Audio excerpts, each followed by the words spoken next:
Rugby की गेंद और एक दूसरे पर खिलाड़ी गिरते हैं। इनकी सारी तगो-दौ का मकसद खुद कुछ हासिल करना नहीं, बल्कि दूसरों को हासिल करने से बाज रखना होता है। मुसलमान दल्लाल तुर्की टोपी से पहचाने जाते हैं। वो दिल्ली और यूपी से आने वाले मुसलमान मुसाफिरों को टूटीदार लोटे, मस्तूरात, कसरत अतफाल और कीमे पराठे के भग्गे से फौरन पहचान लेते और अस्सलाम वालेकुम ब्रदर इन इस्लाम कहकर लिपट जाते। मुसलमान मुसाफिरों के साथ सिर्फ मुसलमान दलाल ही धींगा मुश्ती कर सकते थे। जिस दलाल का हाथ मुसाफिर के कपड़ों के मजबूत तरीन हिस्से पर पड़ता, वही उसे घसीटता हुआ बाहर ले आता। जिसका हाथ लिबास के कमजोर या बोसीदा हिस्सों पर पड़ता, वो बाद में उन्हें बतौर दस्ती नीम मलबूस मुसाफिर कदम कदम पर अपनी सतर कुशाई करवाता। स्टेशन से बाहर कदम रखता तो लातादाद पहलवान, जिन्होंने अखाड़े को नाकाफी महसूस करते हुए तांगा चलाने का पेशा इख्तियार कर लिया था, खुद को उस पर छोड़ देते। कोई मुसाफिर का दामन आगे से खींचता, कोई पीछे से जुलेखाई करता। आखिरी राउंड में एक तगड़ा सा तांगे वाला सवारी का दायां हाथ और दूसरा मुस्टंडा उसका बायां हाथ पकड़ के टग ऑफ वॉर खेलने लगे। लेकिन कब इसके कि हर दो फरीकैन अपने हिस्से के रान और दस उखेड़ कर ले जाएं, ये तीसरा फुर्तीला तांगे वाला टांगों के चिरे हुए चिमटे के नीचे बैठकर मुसाफिर को यकलख्त अपने कंधों पर तांगे में चोट का झाड़ा हो रहा।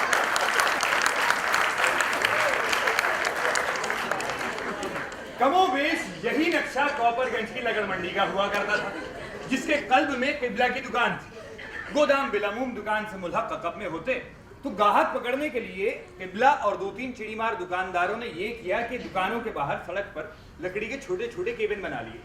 अब किबला का केबिन मसनद, तकिए, हुक्के, उगालदान और स्प्रिंग से खुलने वाले चाकू से आरास्ता था।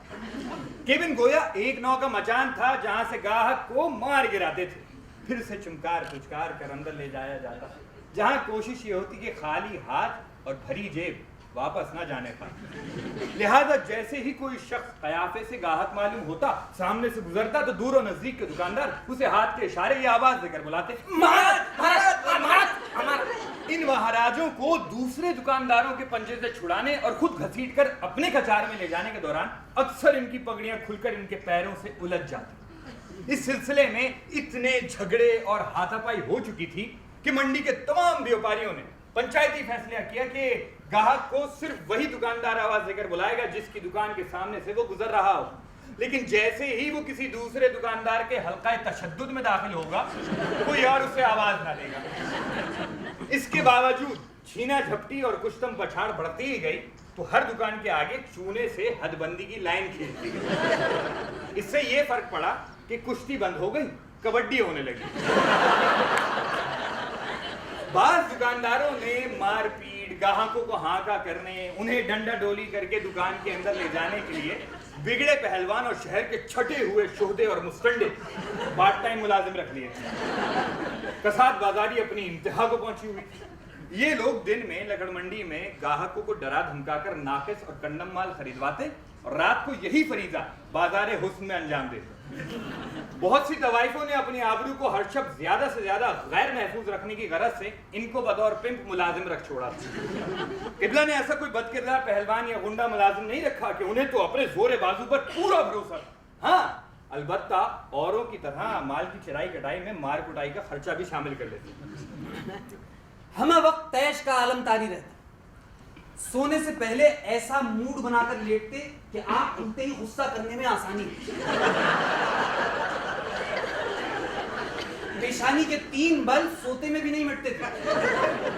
गुस्से की सबसे खालिस किस्म वो होती है जो किसी इश्तियाल की मोहताज ना हो या बहुत ही मामूली सी बात पर आ जाए। गुस्से के आखिर होते होते ये तक याद नहीं रहता था कि आया किस बात पर। बीवी उन्हें रोजा नहीं रखने देती थी। गालिबन 1935 का वाकया है। ईशा की नमाज के बाद अपनी देरीना परेशानियां दूर होने की दुआएं मांग रहे थे कि अचानक एक ताजा परेशानी का ख्याल आते ही जलाल आता। दुआ ही में कहने लगे, तूने मेरी पुरानी परेशानियां ही कौन सी रफा कर दी, तो अब ये नई परेशानी दूर करेगा।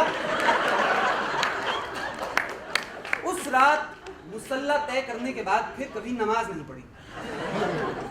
उनके गुस्से से याद आया, किसी जमाने में गलियों बाजारों में कनमैलिये फेरी लगाने आते थे, और कान के मैल पर ही क्या मौकूफ है, दुनिया जहान के काम घर बैठे हो जाया करते थे।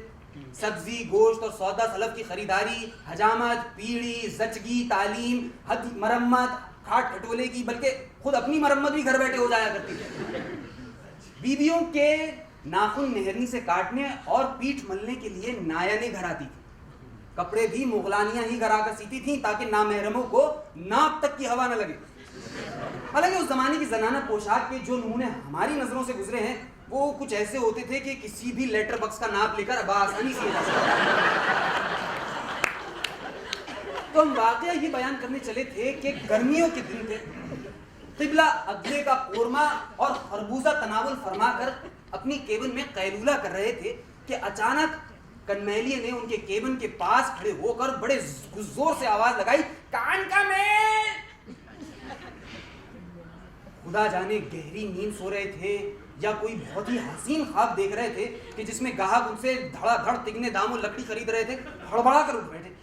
एक दफा तो दहल गए, चिक के पास पड़ी हुई लकड़ी लेकर उसके पीछे हो ली। कमीने की ये जुर्रत के उनके कान से फकत 1 गज दूर बल्कि पास ऐसे गुस्ताखाना अंदाज में चीखे। ये कहना तो दुरुस्त ना होगा कि आगे आगे वो और पीछे पीछे ये, इसलिए कि क़िबला गुस्से में इतने भरे होते कि अक्सर उससे आगे भी निकल जाते।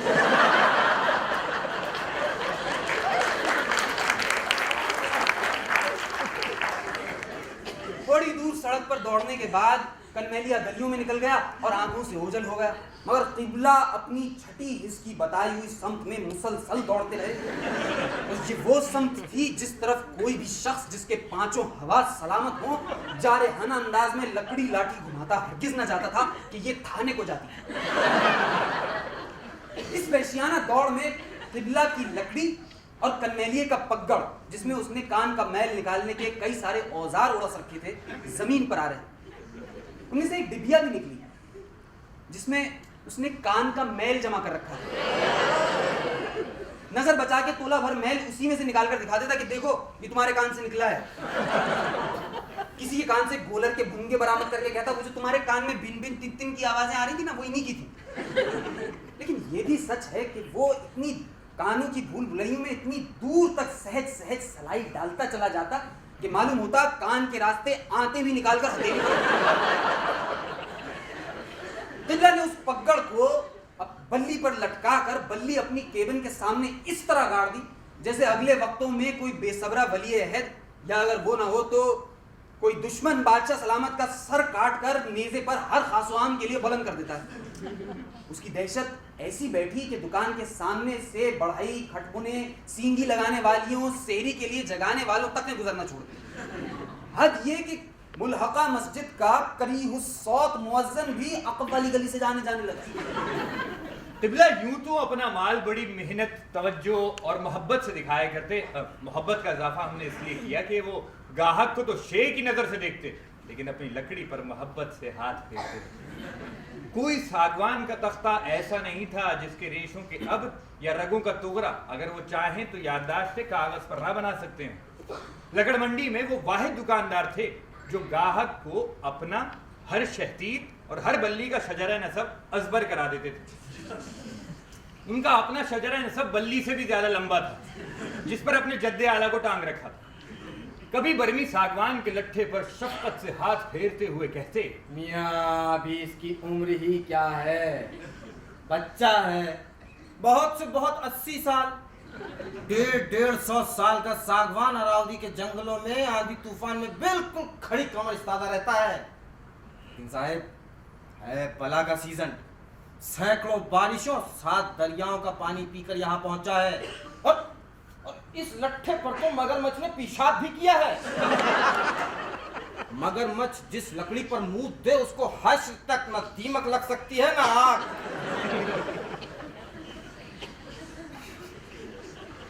इस पर ख्वाजा अब्दुल मजीद जो मुंशियाना डेस्क के लिए लकड़ी खरीदने आए थे पूछ बैठे, क्या मगरमच्छ बिजली के खंभे के बजाय दरख्त पर?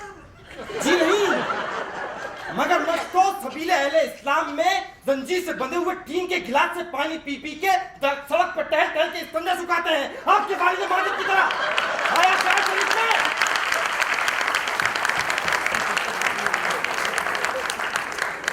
24 घंटे मिजाज की कुछ यही ज्वालामुखी कैफियत तारी रही। एक दिन हाजी मोहम्मद इसाक चमड़े वाले शीशम खरीदने के लिए आए। किबला यूं तो हर लकड़ी की शान में जमीन आसमान के पल्लावे मिला दिया करते थे, लेकिन शीशम पर सचमुच फरीफ्ता था। अक्सर फरमाते, तख्ते ताऊस में शाहजहां ने शीशम लगवाई थी। शीशम के गुण गाहक और कदरदान तो कब्र में जा सोए, लेकिन क्या बात है शीशम की, जितना इस्तेमाल करो उतने ही जौहर खुलते हैं। शीशम की जिस चारपाई पर मैं पैदा हुआ था, उसी पर दादा मियाँ की विलादत हुई थी। अपने हुस्न तवल्लुद और तवारुद को किबला दादा जान दोनों के लिए बाइस सादत इफ्तिखार समझते। हाजी मोहम्मद इसाक बोले, ये लकड़ी तो साफ मालूम नहीं होती।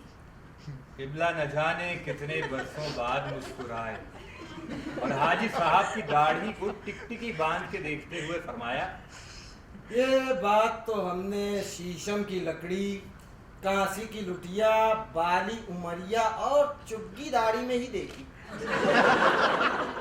कि जितना हाथ फेरो उतनी ही चमकती है। आला जात की शीशम की पहचान ये है कि आरा, रंदा, बर्मा सब खुंडे और हाथ शल हो जाएं। ये चीड़ थोड़ा ही है कि एक जरा कील ठोको तो अलिफ से लेकर ये तक चिर जाए। लेकिन एक बात है, ताजा कटी हुई चीड़ से बन महकार का एक आबशार फूट पड़ता है, लगता है उसमें नहाया जा रहा हूं। जिस दिन कारखाने में चीड़ की कटाई होने वाली हो, उस दिन मैं इत्र लगा कर नहीं आता। किबला का मूड बदला तो हाजी साहब की हिम्मत बंधी। कहने लगे, ये लकड़ी तो वाकई आला दर्जे की मालूम होती है, मगर सीजन नहीं लगती। सीजन? कितने फाकों में सीखा है ये लफ्ज। अगर फकत सीजन ही चाहिए तो सबसे ज्यादा सीजन सामने वाली मस्जिद के गुस्ले मैयत का तख्ता है। बहुत पानी पिया है उसने, लाऊं उसी पर निकाल दूंगा। यूं तो इनकी जिंदगी डेल कार्नेगी के हर उसूल की अव्वल ता आखिर निहायत कामयाब खिलाफ वर्जी थी, लेकिन बिजनेस में इन्होंने अपने हथकंडे अलग इजाद किए थे। गाहक से जब तक ये ना कह पाले कि लकड़ी पसंद है, उसकी कीमत इशारतन भी नहीं बताते। वो पूछता भी तो साफ टाल जाए। आप भी कमाल करते हैं। आपको लकड़ी पसंद है, ले जाइए, घर की बात है। गाहक जब कतई तौर पर लकड़ी पसंद कर लेता तो कीमत बताए बगैर हाथ फैलाकर बयाना तलब करते। सस्ता समा था, वो 2 अन्नी या चवन्नी की साई पेश करता जो इस सौदे के लिए काफी हो। हाथ से झटकते हुए कहते, चांदी दिखाओ। यानी कम से कम 1 कुलदार रुपया निकालो, जो उस जमाने में 15 सेर गेहूं और सेर भर असली घी के बराबर होता। वो बेचारा शर्मा हुजूरी में 1 रुपया निकालता, किबला रुपया हाथ में लेकर हथेली पर इस तरह रखे रहते कि तसल्ली के लिए नजर तो आता रहे मगर कोई झपट्टा ना मार सके। फिर थोड़ी देर बाद खुद ब खुद कहते, मुबारक हो, सौदा पक्का हो गया। फिर कीमत बता दे, जिसे सुनकर वो हक्का बक्का रह जाता। वो कीमत पर हुज्जत करता तो कहते, अजीब घनचक्कर हो, साई देकर फिरते हो।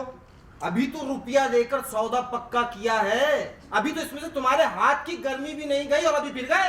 अच्छा कह दो ये रुपया तुम्हारा नहीं है, कहो कहो। कीमत ऐसी नाप तोल कर बता दे कि गायें से गायें गाहक भी दुविधा में पड़ जाए और ये फैसला ना कर सके कि पेशगी डूबने में ज्यादा नुकसान है या इस भाव लकड़ी खरीदने में। दौराने हुज्जत कितनी ही गर्मा गर्मी बल्कि हाथापाई हो जाए, अपनी हथेली इस पर रुपया रखा होता है, वो चित ही रखे। उनके बारे में एक किस्सा बड़ा मशहूर था कि एक दफा एक सरफिरे गाहक से झगड़ा हो गया तो धोबी पाड़ का दाव लगाकर उसे जमीन पर दे मारा और खुद चढ़कर उसकी छाती पर बैठ गया। लेकिन इस पोज में भी अपनी हथेली जिस पर रुपया रखा था चित ही रखी, आगे उसे ये बदगुमानी ना हो कि रुपया हाथ आना चाहते हैं। सुना है कि दुनिया के सबसे बड़े फैशनेबल स्टोर हैरिट्स का दावा है कि उनके यहाँ सुई से लेकर हाथी तक दस्तयाब है। कहने वाले कहते हैं कि कीमत भी दोनों की एक ही होती है। हैरिट्स अगर लकड़ी बेचता तो बखुदा ऐसी ही और इन्हीं दामों बेचता। किबला की दुकानदारी और उसकी लाई हुई आफतों की कोई एक मिसाल हो तो बयान करें। कोई गाहक इशारतन या किनायतन भी उनकी किसी बात या भाव पर शक करे तो फिर उसकी इज्जत ही नहीं हाथ पैर की भी खैर नहीं। एक दफा उजलत में थे, लकड़ी की कीमत छूटते ही 10 रुपए बता दी। देहाती गाहक ने 10 रुपए लगाए और ये गाली देते हुए मारने को दौड़े कि जट गंवार को इतनी जुर्रत कैसे हुई। दुकान में एक टूटी हुई चारपाई पड़ी रहती थी, जिसके बानों को चुरा चुरा के आरा खींचने वाले मजदूर चिल्लम में भर के सुल्फे के दम लगाते थे। किबला जब बाकायदा मुसल्ला होकर हमला करना चाहते तो उस चारपाई का सेरवा यानी सरहाने की पट्टी निकाल के अपने दुश्मन यानी गाहक पे झपटते। अक्सर सेरवे को पुचकारते हुए फरमाते थे, अजब सख्त जान है, आज तक इसमें फ्रैक्चर नहीं हुआ। झकना बुज़दिलों और गंवारों का वतीरा है। लाठी चलाना कसाई कुंडलों गुंडों और पुलिस वालों का काम है। इस्तेमाल के बाद सेरवे की फर्स्ट एड करके यानी अंगोछे से अच्छी तरह झाड़ पोंछ के वापस छलंगे में लगा देते। इस तरीक़े वारदात में गालिबन ये हिकमत पोशीदा थी कि चारपाई तक जाने और सेरवा निकालने के वक्फे के दौरान अगर गुस्से को ठंडा होना है तो हो जाए, और अगर उनके मातूब की बीनाई और अक्ल ज़ायल नहीं हुई है तो वो अपनी टांगों के इस्तेमाल में मजीद बुखुल से काम न ले। एक कदीम चीनी कहावत है कि लड़ाई के जो 370 पैतरे दानाओं ने गिनवाए हैं, उनमें जो पैतरा सबसे कारामद बताया गया है वो ये है कि भाग लो। इसकी तस्दीक हिंदू देवमाला से भी होती है। रावण के 10 सर और 20 हाथ थे, फिर भी मारा गया। इसकी वजह हमारी समझ में तो यही आती है कि भागने के लिए सिर्फ 2 टांगे थी।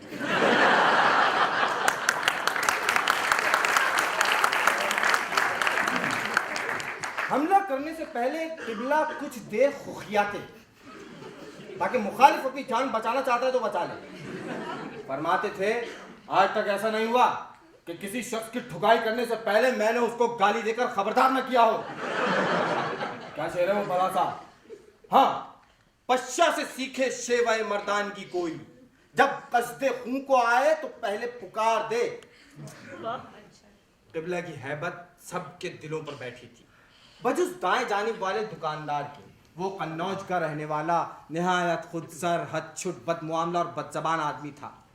उम्र में किबला से 20 साल कम होगा, यानी जवान और सरकश। चंद साल पहले तक अखाड़े में बाकायदा जोर करता था, पहलवान सेठ कहलाता था। एक दिन ऐसा हुआ कि एक गाहक किबला की सरहद में 3/4 दाखिल हो चुका था कि पहलवान सेठ उसे पकड़कर घसीटता हुआ अपनी दुकान में ले गया और किबला महाराज महाराज पुकारते ही रह गए। थोड़ी देर बाद वो उसकी दुकान में घुसकर गाहक को छुड़ा लाने की कोशिश कर रहे थे कि पहलवान सेठ ने उनको वो गाली दी जो वो खुद सबको दिया करते थे।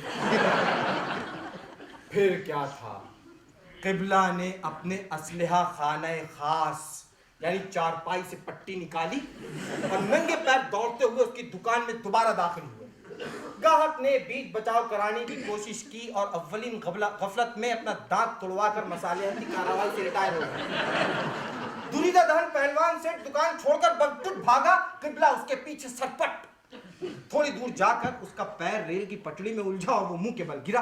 किबला ने जा लिया, पूरी ताकत से ऐसा वार किया कि पट्टी के 2 टुकड़े हो गए। मालूम नहीं उससे चोट आई या रेल की पटड़ी पर गिरने से वो देर तक बेहोश पड़ा रहा। उसके गिर्द खून की तल्लियासी बन गई। पहलवान सेठ की टांग के मल्टीपल फ्रैक्चर में गैंग्रीन हो गया और टांग काट दी गई। अदालत में फौजदारी मुकदमा बन गया। उसने पुलिस को खूब पैसा खिलाया और पुलिस ने दीरीना अदावत की बिना पर किबला का इक़दाम कत्ल में चालान पेश कर दिया। ताज़ीरात हिंद की और बहुत सी दफात भी लगा दी। लंबी चौड़ी फर्दे जुर्म सुनकर किबला कहने लगे, टांग का नहीं, ताज़ीरात हिंद का मल्टीपल फ्रैक्चर हुआ है। पुलिस गिरफ्तार करके ले जाने लगी तो बीवी ने कहा, अब क्या होएगा? किबला की बीवी हमेशा बड़े भोलपन से यही कहती, अब क्या होएगा। होगा की जगह होएगा उनके मुंह से बहुत प्यारा लगता था। इस एक फिक्रे में वो अपनी सारी सरासीमगी, मासूमियत, बेबसी, मुखातिब के इल्म नुजूम और उसकी बेतलब मदद पे भरोसा सभी कुछ समो देती थी। अब किबला इसके जवाब में हमेशा बड़े तमकनत और एतमाद से कहते, देखेंगे कहकर उनकी तसल्ली कर देते थे। इस बार भी कंधे उचकाते हुए बोले, देखेंगे। अदालत मजिस्ट्रेटी में बीच बचाव करने वाले गाहक का दांत और आला कत्ल यानी चारपाई मय खून पिलाई हुई पट्टी के बतौर एग्जिबिट्स पेश हुए। मुकदमा सेशन सुपुर्द हो गया। किबला कुछ अरसे रिमांड पर जुडिशल हवालात में रहे थे। अब बाकायदा खूनियों, डाकुओं, जेबकतरों और आदि मुजरिमों के साथ रहना पड़ा। 3-4 मुचैटों के बाद वो भी किबला को अपना चचा कहने और मानने लगे। अदालत में फौजदारी मुकदमा चल रहा था। कराइन कहते थे कि सजा हो जाएगी और खासी लंबी। घर में हर पेशी के दिन रोना पीटना मचता। अइज़्ज़ा और अहबाब अपनी जगह परेशान और सरासीमा के जरा सी बात पर ये नौबत आ गई। पुलिस उन्हें सारे शहर का चक्कर दिलाकर अदालत में पेश करती और पहलवान सेठ से हक़्क़ुल खिदमत वसूल करती। भोली भाली बीवी को यकीन नहीं आता था। एक एक से पूछती, क्या सचमुच की हथकड़ी पहनाई थी? अदालत के अंदर और बाहर किबला के तमाम दुश्मनों यानी सारे शहर का हुजूम होता। सारे खानदान की नाक कट गई, लेकिन किबला ने कभी हथकड़ी पर रुमाल और मुंह पर तौलिया नहीं डाला। गश्त के दौरान भी मूंछों को ताव देते तो हथकड़ी झंझन झंझन करती। रमजान आया तो किसी ने मशवरा दिया, नमाज रोजा शुरू कर दीजिए। अपने कान्हीपुर के मौलाना हसरत तो रोजे में चक्की भी पीसा करते थे। बहुत बड़ा हुआ, और मैं शायद थोड़ा ही हूं, ये नाम होगा कि मैं रोजगार सह न सका। बीवी ने कई मर्तबा पूछवाया, अब क्या होएगा? हर बार एक ही जवाब मिला, देखेंगे। एक दिन शाम को जेल में उनका भतीजा खाना और जुएं मारने की दवा दे रहा।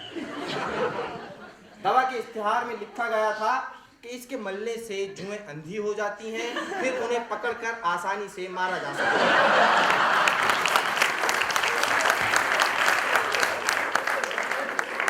जूं और लीक मारने की मुरवजा तरकीब भी दर्ज थी, यानी जूं को बाएं हाथ के अंगूठे पे रखो और दाएं अंगूठे के नाखून से